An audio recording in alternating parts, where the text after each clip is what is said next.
Roast বানানোর জন্য আমি নিয়ে নিলাম 5 পিস রানের মাংস।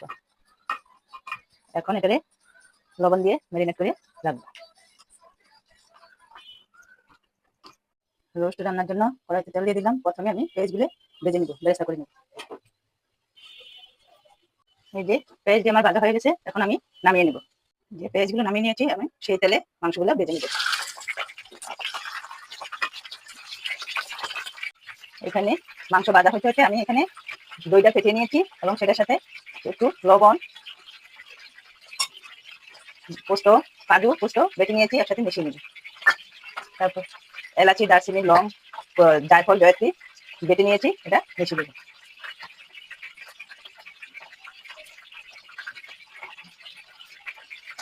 এই যে মাংসগুলো আমার হালকাভাবে ভাজা হয়ে গেছে, এখন আমি নামিয়ে নেব। সেই তেলের মধ্যে দিয়ে দিব এলাচি, দারচিনি, দুইটা তেজপাতা, আর দিয়ে দিব পেঁয়াজ কুচি। পেঁয়াজটা নরম হয়ে আসছে, এখন দিয়ে দিব পেঁয়াজ পেস্ট।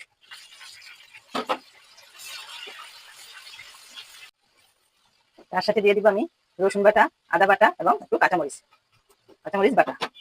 ভালো করে কষিয়ে নিব। এই যে আমার পেঁয়াজ রসুনের কাঁচা গন্ধ চলে গেছে, এখন আমি এই যে টক দই, কাজু, কিশমিশ সব বেটে রেখেছি, এটা মিশিয়ে নিব।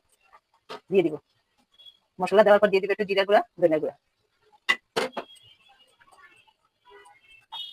এই যে আমার মশলাটা ভালোভাবে কষানো হয়ে গেছে, এখন আমি ভাজা মাংসগুলো দিয়ে দিব।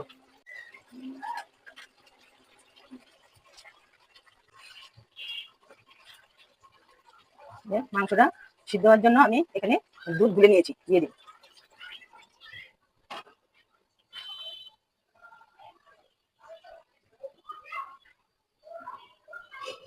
এখন দেখে রাখবো, আস্তে আস্তে হবে। এখন দিয়ে দিব সামান্য একটু চিনি, টকটা ব্যালেন্স করার জন্য একটু চিনি দিয়ে দিলাম। এখন আবার ঢেকে দিব।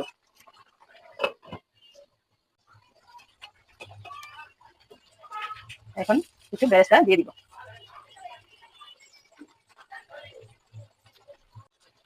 এই যে হয়ে গেছে আমার রোস্ট,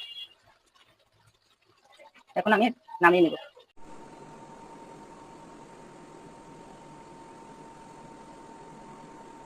এভাবে একবার ট্রাই করে দেখবেন, ভালো লাগলে লাইক, শেয়ার এবং কমেন্ট করবেন। Thank you.